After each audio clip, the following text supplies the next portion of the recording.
पराशर पुंडरीक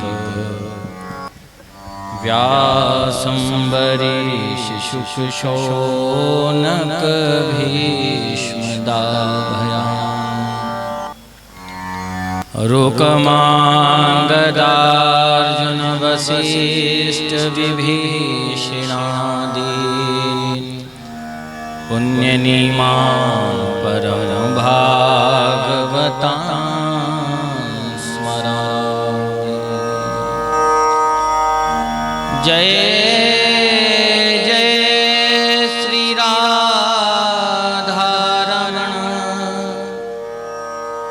जय जय नवल किशोर जय गोपी चितचोर प्रभु जय जय माखन चोर। सद्गुरुदेव भगवान की, गणपति भगवान की, 84 कोस ब्रजमंडल धाम की, श्री भागवत महापुराण की जय। सुखदेव जी महाराज की जय। बोलो व्यास भगवान की। माता पिता सद्गुरुदेव, इष्ट देवता कुल देवता, ग्राम देवता, नगर यक्ष किन्नर गंधर्व सभी को प्रणाम। गौ ब्राह्मण संतों को प्रणाम है। श्रीमद् भागवतम जो भगवान का प्रत्यक्ष रूप है, इसके सुनने से ही कल्याण नहीं होता, इसके दर्शन से भी कल्याण होता। शास्त्र ने बारंबार आज्ञा करी, श्रवणात् दर्शनात्। अरे बारंबार गर्जना की गई कि जिस ग्रंथ को सुनेगा उसकी कई पीढ़ियां तर जाती है, आने वाली संतति तर जाती है। किसी ने कहा जिसको सुनने का सामर्थ्य ना हो क्या उसका उद्धार नहीं होगा? तो शास्त्रकार कह रहा है कि श्रवण से तो उद्धार होना ही होना है, परंतु दर्शन, जिसका दर्शन करता है उसका भी निश्चित कल्याण होगा। कहा दर्शन से भी कल्याण करने वाली और जो इसका स्पर्श कर ले उसका भी उद्धार कर देती है।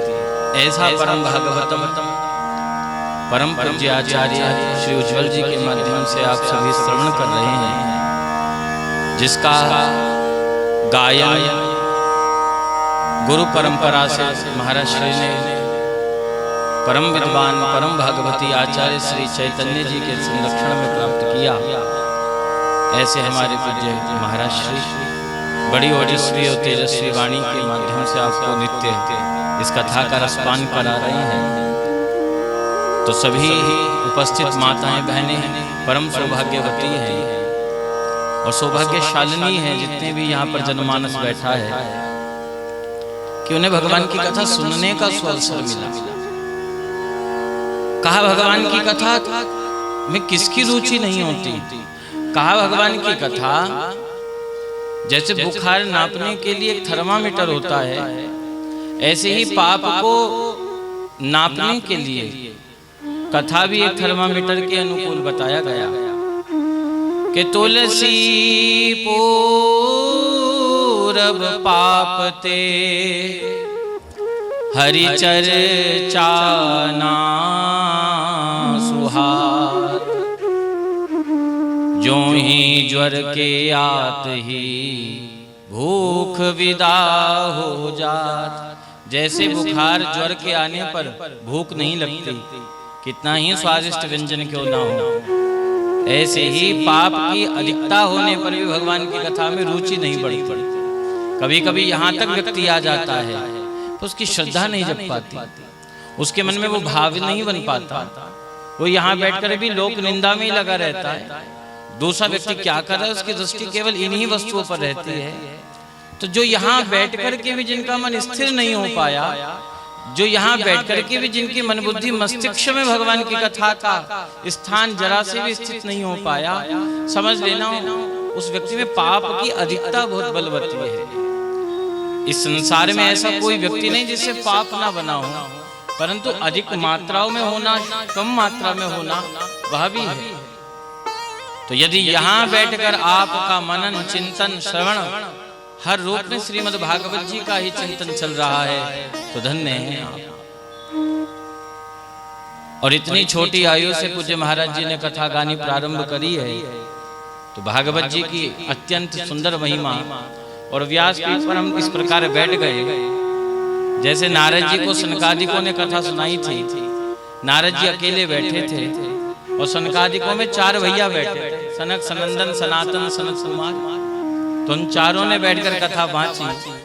एक जने की और कमी, एक जन और आकर बैठ जाए तो सनक सनंदन सनातन सनत कुमार, उसी प्रकार की स्थिति।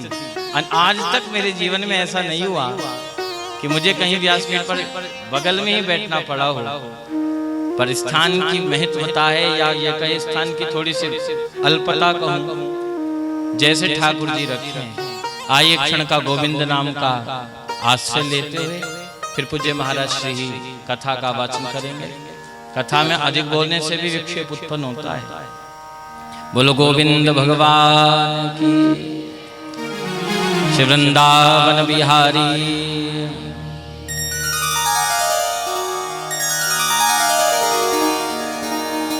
मनमोहन तुझे रिझाऊं तो नित नए लाड़ लड़ाऊं। कोई गाकर रिझाता है, कोई सेवा से रिझाता है, कोई नृत्य से रिझाता है। तो आपको जिस भी माध्यम से रिझाना हो वह आपके ऊपर है, परंतु रिझाओ जो, क्योंकि जगत को रिझाने में ही समय व्यतीत हो जाता है। कभी उस व्यक्ति की मनुहार करना, कभी उसकी मनुहार करना। पर जिस दिन गोपाल जी की, जिस दिन अपने आराध्य की मनुहार करोगे तो वह मनुहार सफल हो जाएगा। तो कहो हमारे साथ, बसा कर नैनन में, बसा कर नैनन में, बसा कर नैनन में, बसा कर नैनन में। मनमोहन तुझे रिझाऊं, मनमोहन तुझे रिझाऊं। एक निवेदन और साथ बोलोगे तो बहुत अच्छा लगेगा। यहाँ कोई जन्मजात या गुरु परंपरा से किसी ने संगीत नहीं सीखा, जो बजा रहे हैं यह तो माहिर है अपने कला की गायन ध्यान। पर हम लोग तो मंत्र बोलने वाले व्यक्ति है भैया, केवल भागवत जी के श्लोकों का पाठ किया है, इसलिए साथ लोगे तो बहुत आनंद होगा। ओ मनमोहन तुझे रिझाऊं, मनमोहन तुझे रिझाऊं, तोहे नित नए लाड़ लड़ाऊं, तोहे नित नए लाड़ लड़ाऊं। बसा कर नैनन में,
इसलिए कह दिया भक्तों ने, हो राधिका किशोरी के संग रमण तिहारा, हमको दिखा दो कभी वो ही नजारा, हमको दिखा दो कभी वो ही नजारा।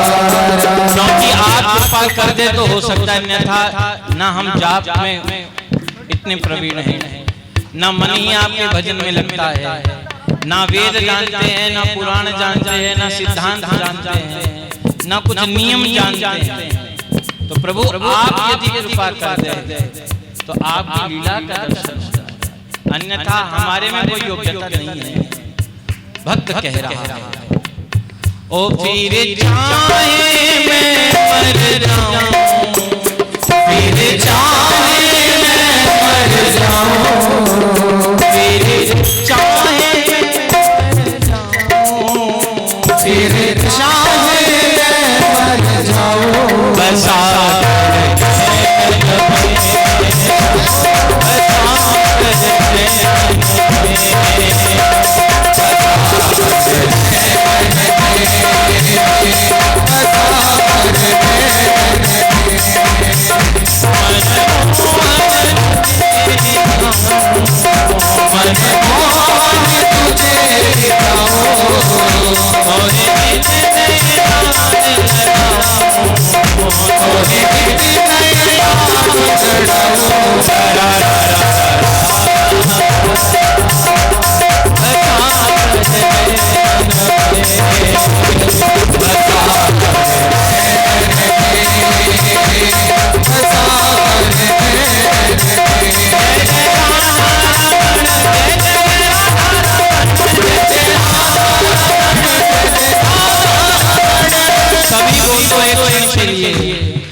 जय जय राधा रमण, जय जय राधा रमण, जय जय रमण, जय जय राधा रमण, जय जय राधा रमण, जय जय राधा रमण, जय जय राधा रमण, जय जय राधा रमण, जय जय राधा रमण, जय जय राधा रमण, जय जय राधा रमण, जय जय राधा रमण, जय जय राधा रमण, जय जय राधा रमण, जय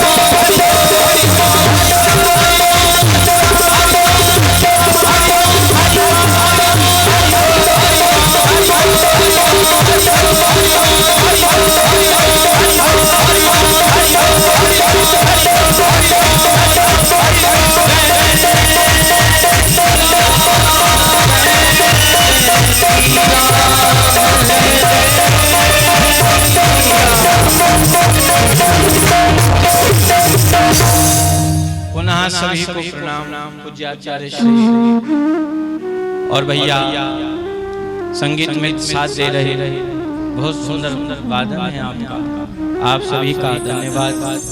और हमारे भैया श्री हर्ष जी और श्री राहुल भैया और आराधना चैनल के माध्यम से घर घर तक कथा का प्रचार कर रहे भैया श्री पंकज जी, सभी का हृदय से साधुवाद। उपस्थित माता बहनों को सभी को प्रणाम। पूज्य आचार्य श्री के चरणों में पुनः निवेदन, दास ने आकर बीच में आपके कथा और भक्तों के बीच का तारतम्य भंग किया, उसके लिए